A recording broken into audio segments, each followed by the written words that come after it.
Recently I picked up a new copy of Rand McNally 2022 Road Atlas. United States, Canada, Mexico. It's on Amazon for $12.95, but you can sometimes get it cheaper in a Barnes & Noble bookstore. I got mine for under $10. I think it was like $8 or $9. And they have the mid-size version, which I prefer. I think this is not the mid-size version, which is why it's a little larger. Maybe. Anyway, the point is, okay, so I bought it. But why? I have a smartphone. I have a Garmin. I don't have infotainment in my car because I drive an old car. But even if I did, that would be a third option if I had it. So, why get this? Well, the reason is sometimes, no matter what you got for electronic navigation, there's just no good way to get from A to B, and paper maps usually, well, not usually, but sometimes it is your best option. And the example that I will give here is New England. This is, for those of you not aware, New England is the northeast region of the United States, comprised of the 6 states of Connecticut, Massachusetts, Rhode Island, New Hampshire, Maine, and Vermont. It's the very northeastern corner. Now, the first thing you'll notice about this is that there, in many instances, there's no direct line anywhere. I think New Hampshire and Vermont, well, in New Hampshire, yeah, you do have a direct line going north to south. Vermont, you do have a direct line going north to south. In Massachusetts, you sort of do. Connecticut, you sort of do. In Maine, you do with I-95 here. But you'll notice that where east-west is concerned, and the more I zoom in, yikes. I grew up in New England, so I know this area fairly well, and there is just no good way to get east to west or west to east anywhere in New England. You're in for a rough time. It's just the way that it is. And to exemplify that point, I will say that you're coming south out of Massachusetts to the northeastern part of the state of Connecticut, going to the southwestern part of the state, well, mostly southwestern to Danbury. So let's go up here. And this is where you may learn a few things about Google Maps and if you're doing planning a trip.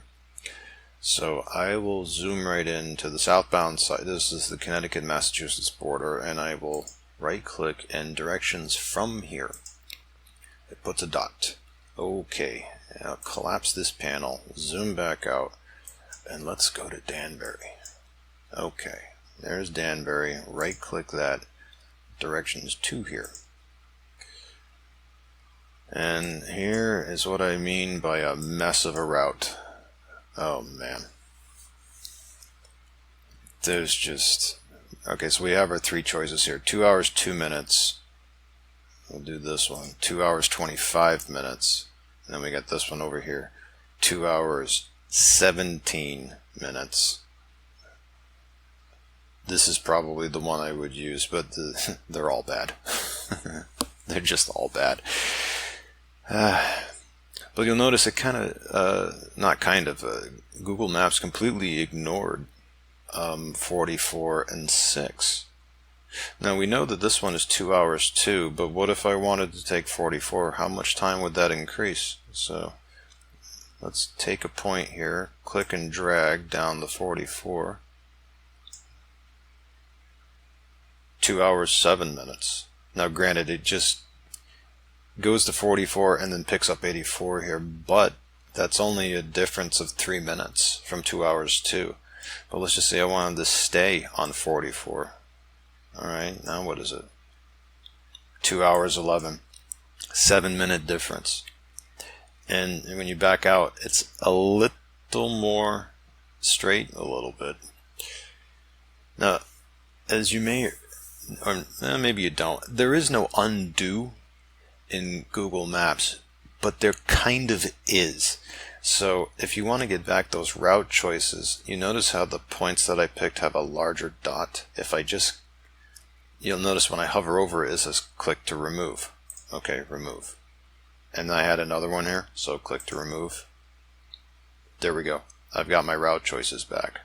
So when you quote unquote undo your customizations, you get your route choices back, and then you can just redo what you wanted to and try a different way. Now, let's just say I want to try to go across 6. So, okay, I'll drag that down to 6. So 2 hours 10 from 2 hours 2. So 8-minute difference. And I skip a whole bunch of 84. I skip 84 all the way up until just outside of Manchester, into Hartford, basically. Okay. And what if I wanted to squeeze down onto 91? Okay. 2 hours 14. Still not a huge difference. I mean, yeah, it looks weird because we're talking about Connecticut here, which is just bleh. Driving through this state. It's just bad. I mean, is it any worse than Florida or Texas? Well, no, but it's actually, you know what? A great example I can give, this is 44. Okay, what kind of road are we looking on with 44? So we'll click the little dude down here. That's why everything turned blue. So I click the little dude down here, and I'll just pick any part of 44. And what kind of road are we dealing with? Yeah, that's it. It's a nice enough road, but you can't pass anyone here. So if you're stuck behind someone slow, you're stuck.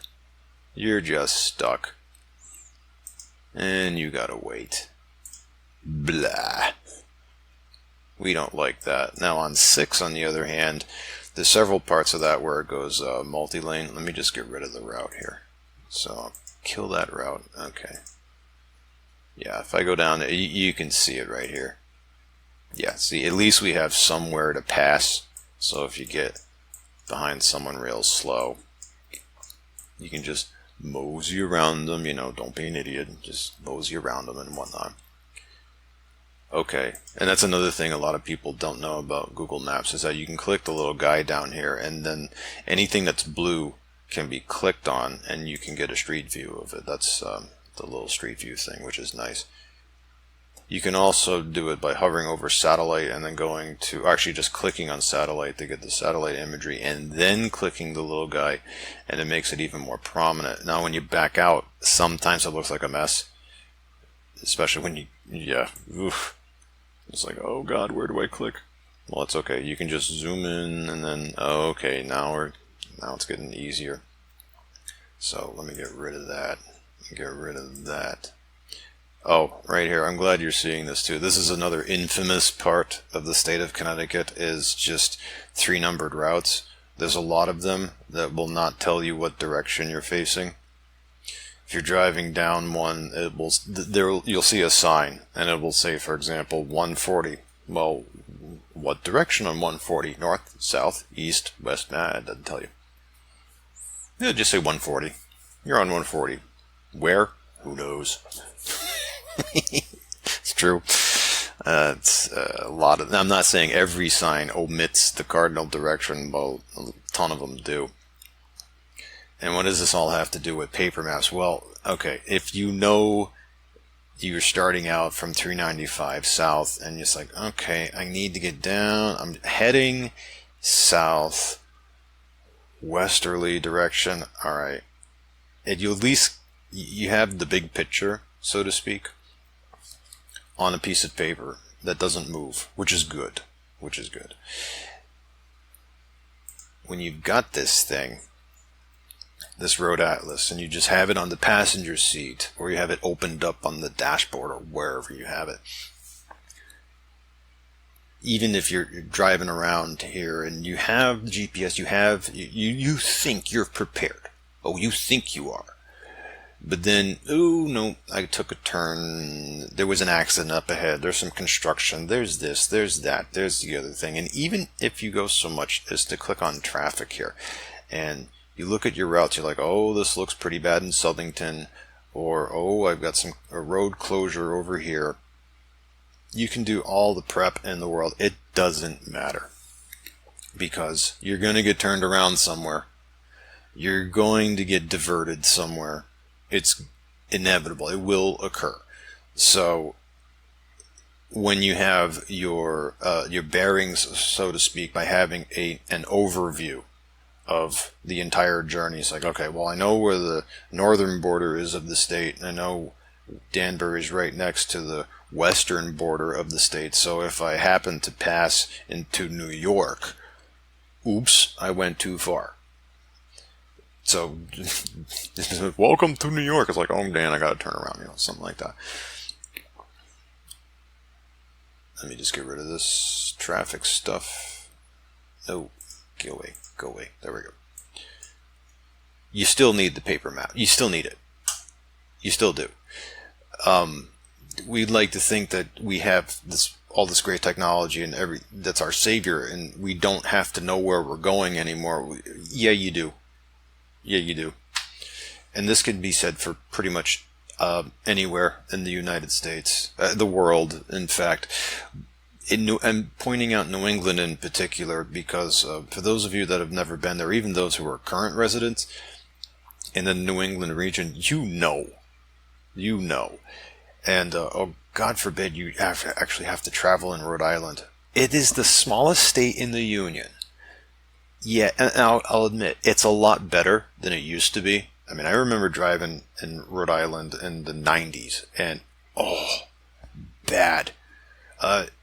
Typical to Rhode Island driving. It's always the same. Like, if you're living in Connecticut or Massachusetts, and you're like, okay, I'm going to go into Rhode Island, and I have to go do something, like go to Providence Place Mall or something like that.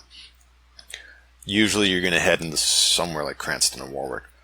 Okay, so I go into Cranston or Warwick for whatever it is I need to do and do my thing. And here's the thing about Rhode Island. I don't think it's changed for the better somewhat, but really not by all that much. You can never go out the same way you came in. That's the thing. You'll come out of Massachusetts, for example, and you're on, here's one of those 3 numbered routes again. This isn't even a Connecticut one, but it's still 3 numbered. You come down 146, and you're like, okay, I'm going to go into Providence and head into Cranston or Warwick, and you're going to try. It's like, okay, I'm going to go back the same way I came. Yeah, good luck with that. Usually not the case. Not the case. And again, that's where having this guy. So you look at your road atlas and you say, all right, well, what do I do to get the hell out of here? All right, well, like, if I can't find 146, what are my options? Okay, well, I could do 295. I could head up 44 and then pick up 395 north back into Massachusetts up to 290. Oh, okay, yeah. Maybe. And this is learning the lay of the land, learning the layout of it, which the electronic version with GPS or Google Maps or whatever you're using really can't help you. It helps me now as I'm sitting here staring at a computer screen, but on the road, no, not really. Hence, have one of these. So you can just quickly flip it open and say, okay, where do I go from here? Get your bearings, find these shields, 90, that's the Mass Pike, 395, 495, 95, okay. Or find one of those little single number, double number, or triple number routes. Okay, let's find out where I need to go. And then just go. And don't panic. Don't freak out.